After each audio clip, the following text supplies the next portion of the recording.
Hello everyone and welcome to the February NMSS tournament. So for this one we're actually going to be using a mod showcase. In this case we're going to be playing the new Terran Republic mod. There will be a link to the mod in the video description. But the tournament, for its rules, there's a 20k maximum budget. You'll notice some of these fleets are over 20k. Those were received and then the mod changed and rebalanced some of the numbers, causing the ships to become more expensive. Because the ships were submitted before the balance were changed, or before the mod was updated, I'm still going to be allowing them in. But other than that, there's going to be a 35k arena. Let me just double check the settings. Yep, we're good. 3 minutes, 3 rounds. There's only one pool. We've gotten 7 submissions. And so let's go ahead and get this kicked off. So up first we have Missile Swarm by Exterp 7 up against Dead Rising by Shekel. Missile Swarm is actually taking advantage of one of the... one of the first really standout weapons that people noticed with this faction is that its anti-capital ship missiles are actually very good. But it seems to be struggling getting through Shekel's point defense.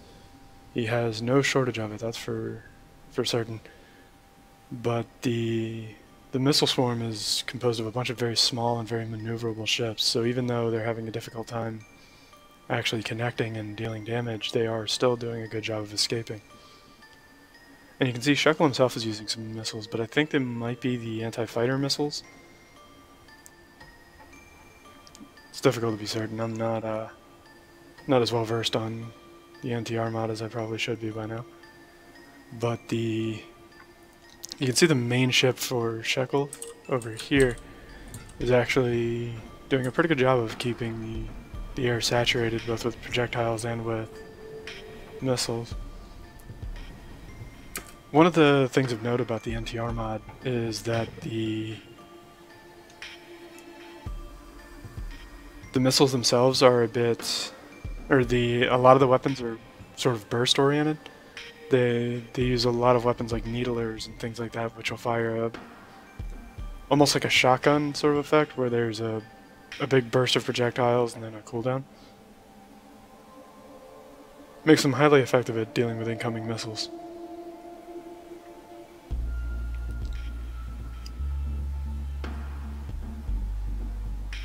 And the first round seems to be going rather well for Shekel. With all 8 of his ships still standing, it seems the anti-capital missiles are having a hard time actually connecting and gaining any purchase against Shekel's fleet. I think the earlier submission also is helping out Shekel quite a bit, because when I received the fleet it was only 20k, but since then balance changes have pushed it up to about 24k. Which is giving him a good advantage over Exterp 7.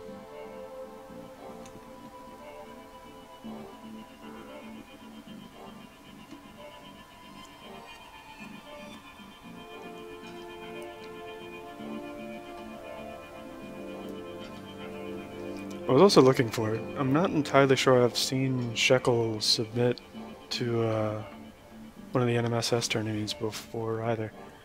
I was trying to find a submission of his, and was unable to. Also, you may or may not have noticed, but the Twitch chat, I've actually set up an overlay for that so that we can see what people are talking about, and I don't have to just read out everything every once in a while. You can see it for yourselves.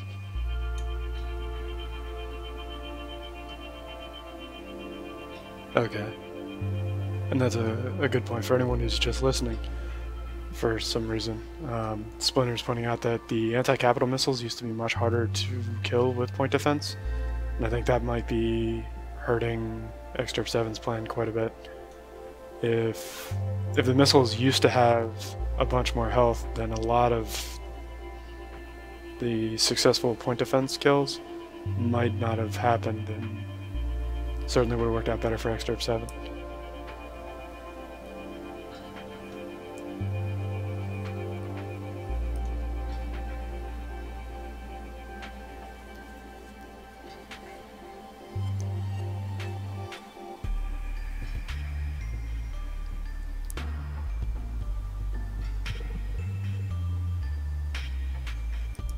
One of the other interesting notes with this faction is that it does actually have high boost thrusters, similar to the B maneuver thrusters, except unlike the B maneuver thrusters, they are a good bit larger, so that they're more difficult to just cap every thruster stack. Yeah, there you can see the entire incoming volley was destroyed by point defense. I suspect that wouldn't have been the case when Exterp 7 actually submitted this fleet.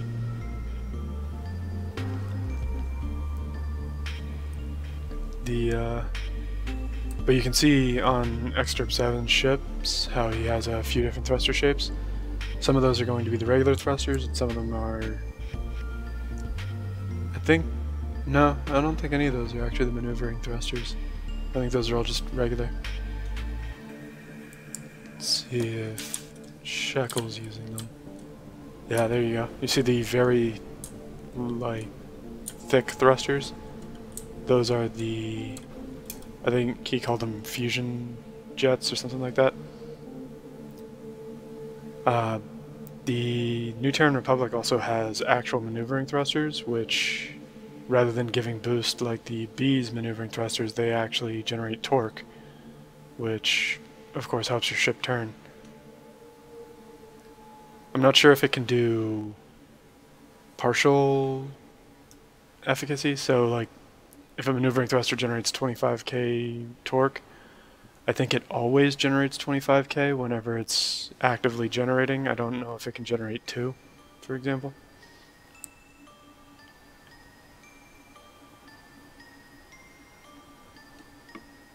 But someone else may be aware, and it's entirely possible. And this round is a bit closer, but it does look like Shekel is taking a pretty solid lead.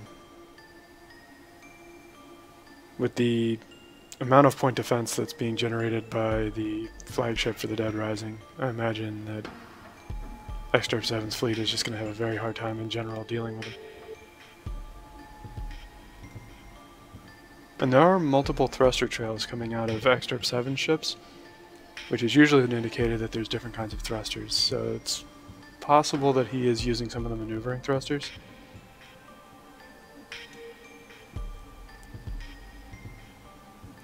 The anti-capital missiles hit very hard, but they do struggle to turn a bit, and tracking fast-moving targets is not really their forte.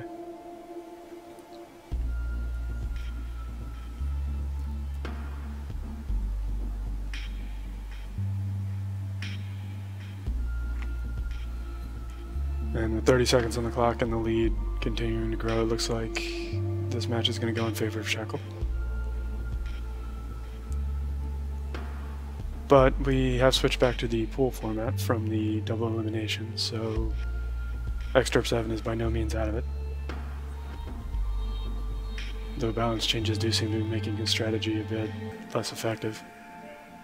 You can see here the continuous barrage of missiles being shot down by point defense.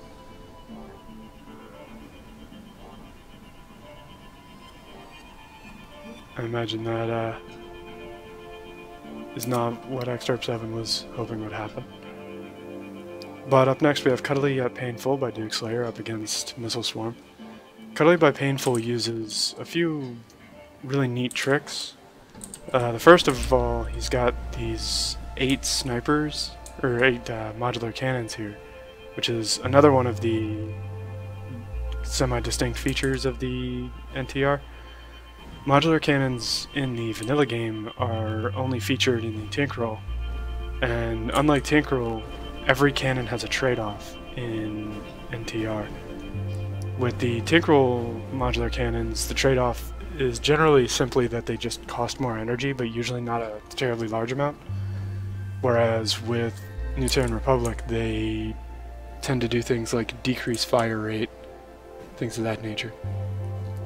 Which is one of the reasons you'll see so many of these on Dukeslayer ships, is to compensate for the lack of fire rate. Duke is also using a bunch of these little they almost look like cilia. What he did with those is specifically for dealing with missiles. He's got them set up. You can see how many missiles it takes before they even get to the actual ship. And by using the thin little columns of armor instead of the solid blocks, he saves himself a bunch of weight and therefore saves himself a lot of budget that would have been spent on thrusters. Duke has lost a couple of ships though, but his fleet seems to be doing a bit better job dealing with the missile swarm.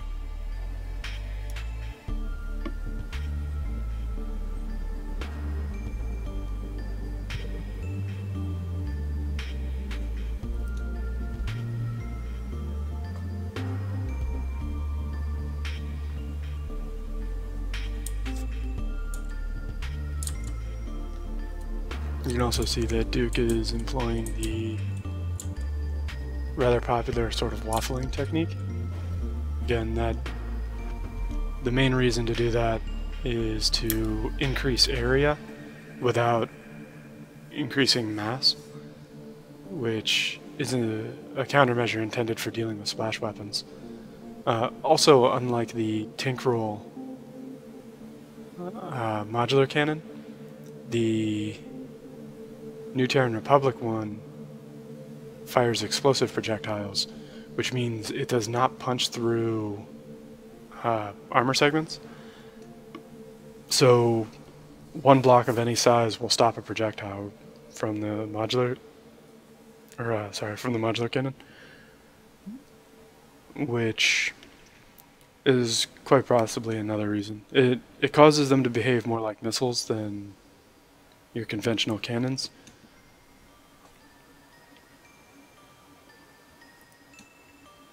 But some of the module sections or some of the modular gun segments actually increase the explosive radius as well as the damage of the modular cannons.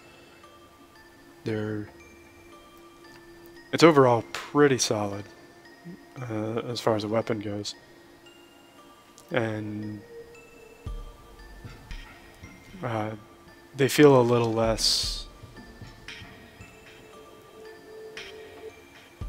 with Tinker guns, for example. There's more or less an optimal way to build a Tinker gun, while the new Terran Republic guns feel a bit more varied in their utility. You can see the cannons being used by Dukeslayer, for example, hit very hard. When they connect with their target, they absolutely shred it. But they don't have the ability to just create a field of projectiles the same way the Tinker can. And looking at his ships, you can see the bulk of his budget is invested in the 2 or 3 large snipers. And the blockers are just relatively efficient ships that are designed to distract the enemy while the snipers do their work.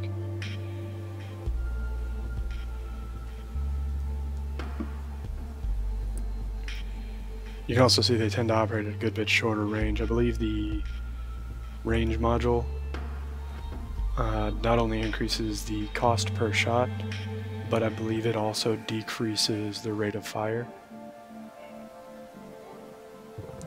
Although some changes happened to the mod while it was, after the tournament was announced, so I may or may not be accurate on that.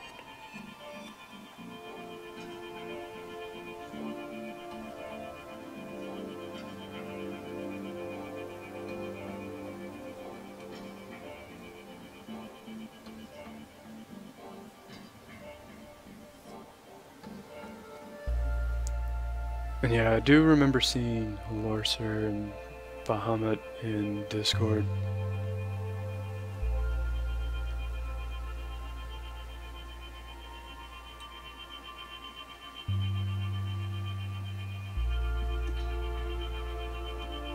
But I do specifically ask people to send emails, that way I can actually track them.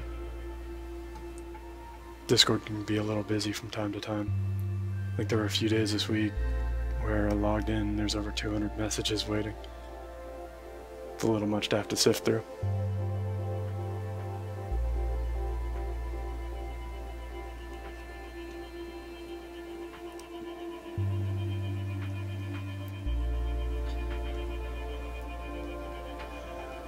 Also of note in this tournament was the introduction of a time dilation rule, which is that every fleet has to be able to win a round of combat against itself in under 6 minutes.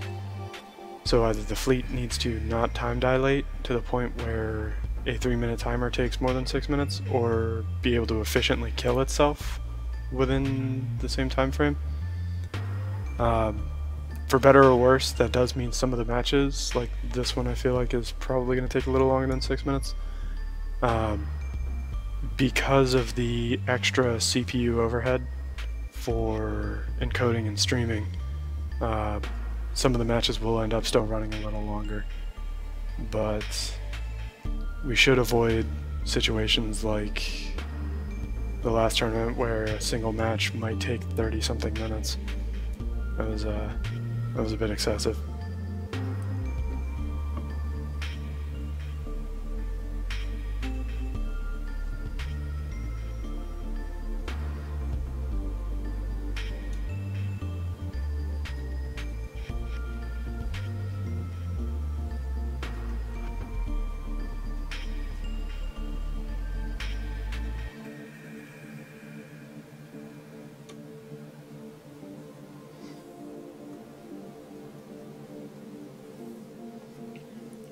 And I'm not sure what this is, but I've been seeing this a little bit lately. The ship just kind of hanging out, not doing anything. Just before the tournament, I was running a few shits and giggles matches in the sandbox. And I was seeing some ships do that, and I can't really fathom why. What are you? Oh, yeah, that's right.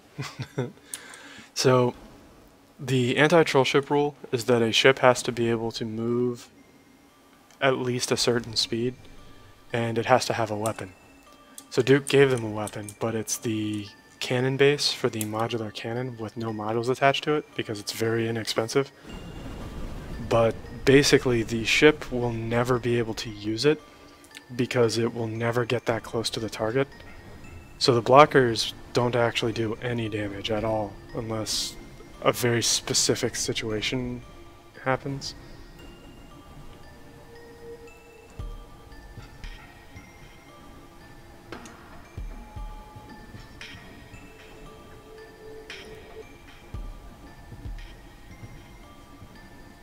Yeah, I think it's only a couple of points to put the cannon base on a ship.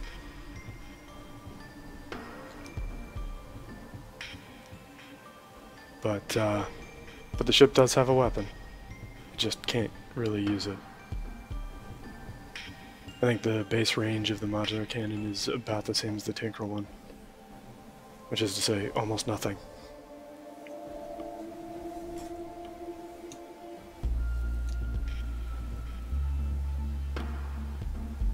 Oh, okay. Apparently the base cannon is free.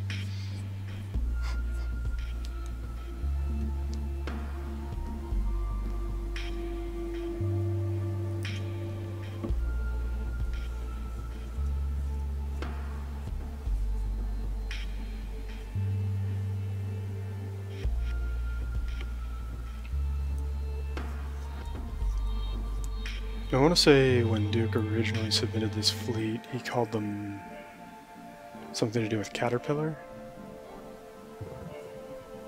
Like fuzzy caterpillars or something?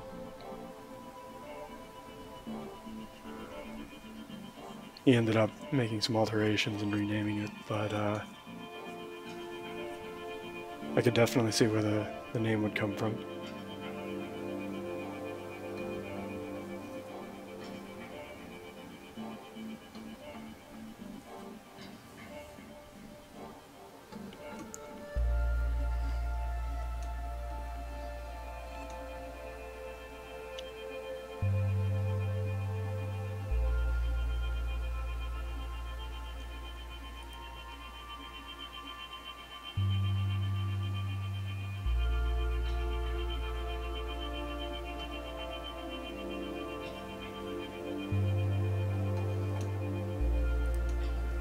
And you can see the little armor spacers working out pretty well to help his ship survive. The missiles are, of course, doing a ton of damage to the spacers, destroying them pretty effectively. But you can see even when their root block is taken out, a lot of the time the spacer ends up still intercepting missiles. It's a pretty nice way of countering an abundance of splash damage if that's what you're expecting, considering most splash weapons tend to detonate on impact. And here are the high boost coefficient thrusters I was talking about on the back of these thruster stacks. All of the high boost thrusters for the new Terran Republic have that sort of shape to them, which makes them a bit more unwieldy than they are on some of the other factions, and I'm quite certain that that's by design.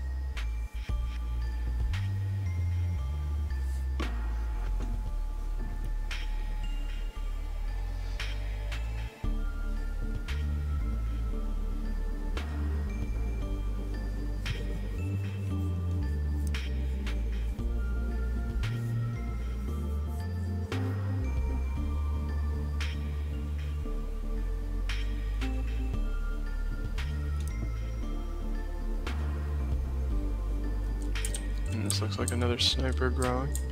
Yep. Nice. He included the factory on here somewhere. This is the factory block for the new Terran Republic, which is a very also odd shape. But because he's bringing factory blocks, that means he can build additional copies of his snipers. Although he did just lose one. And that is a big loss for the Cuddly yet painful fleet.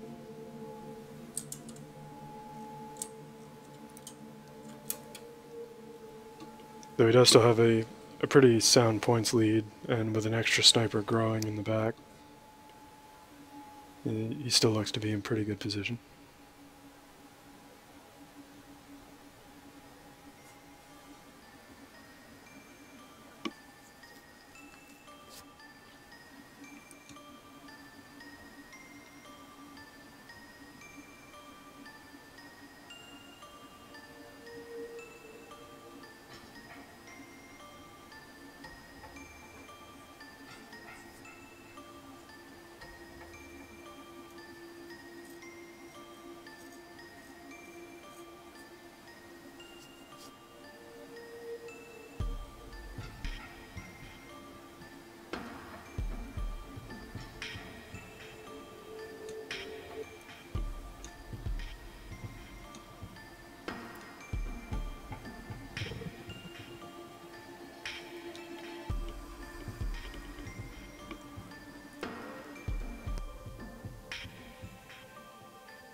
Yeah, this match is taking quite a bit. The time dilation is a little worse than I was anticipating it being. The overhead has hurt me a bit more than I thought. We'll have to experiment with some things, see if I can't get it to work a little better.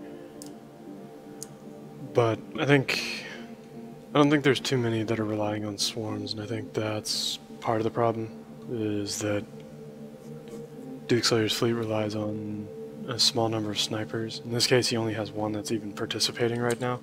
This one has just decided he'd rather enjoy the scenery instead of doing something. But Dukeslayer's fleet relies primarily on the, possibly even exclusively on the weapons from the snipers. And since he only has one ship actually hunting the enemy right now, it's having a really hard time.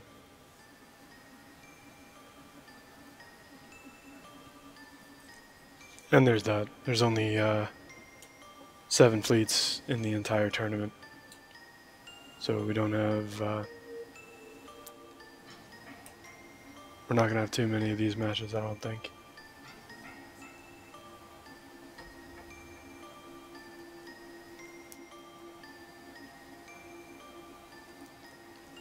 I think a big part of what's taking so long here is that there's just...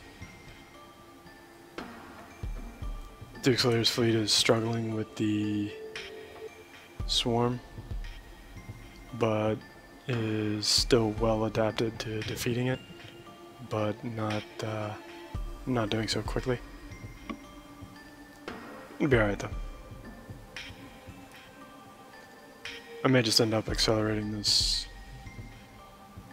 for the YouTube video, or I may just leave it. I haven't really decided yet. But that said, there's only a few seconds left on the clock.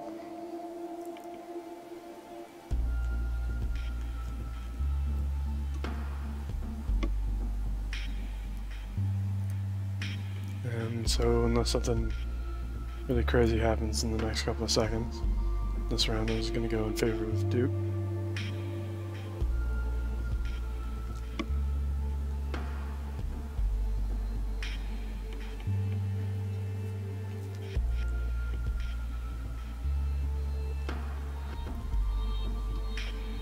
And there you have it.